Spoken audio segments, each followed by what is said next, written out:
Siguro papalapit na ngayon kasi nag-concert, so yung focus ko mas nandito.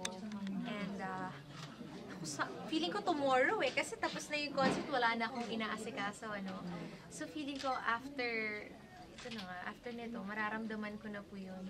Medyo nasisenti na nga ako Dahil yung family ko po, miss ko sila, syempre. So hindi sasama ang mami mo, or anybody? Not even to help you get settled in doon? Hindi makakasama si mama. Ako lang talaga mag-isa. And hopefully, kasabay ko yung ibang mga Pinoy na lilipat from here. So yun.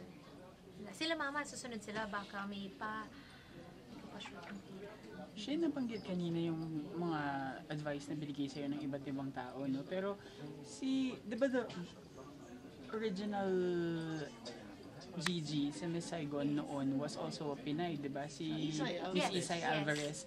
Nakausap mo na ba siya? Especially now napapalapit na yung pag-alis mo. Hindi ko pa siya nakausap. Pero nag-tweet siya sa akin nung lumabas yung balita about Saigon. Kinongratulate niya ako. Tapos sabi ko kung may advice siya sa akin, sabi ko kailangan ba ng abs? Sabi niya, hindi yun. Sabi niya, just enjoy. And yun na naman yung sinabi sa akin. May fears ka ba, Shane, for the career you're going to leave behind? Na parang baka yung momentum na na-build up mo mawala. Hindi ko po kasi nararamdaman. Sa ngayon? Sa ngayon, hindi ko po nararamdaman na kung ano po yung meron kasi ako. Or, hindi ko alam, hindi ko nararamdaman kung yung success po, ganun po yung sabihin, hindi. Hindi ka pa natatakot na, let's say, lahat ng things na nag-gain mo? Yung focus ko po sa ngayon, yung binigay sa akin na path, God. Parang, okay, dito ka muna, sige, doon ako pupunta.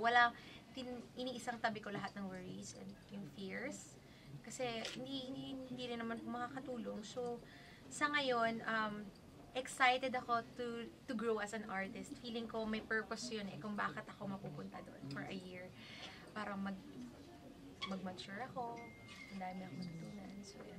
Shane, what will you miss most about the Philippines habang nandun Food! ka?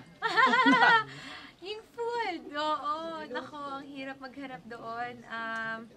Siyempre, yung trabaho ko, kumbaga sanay ako dito. Yung trabaho ko dito sa Pilipinas. Kaibigan ko. Yun. I had the chance to interview Sarah the other day. And sabi niya she wants to go to London to watch you perform. Yes, napag-usapan na po namin yun. And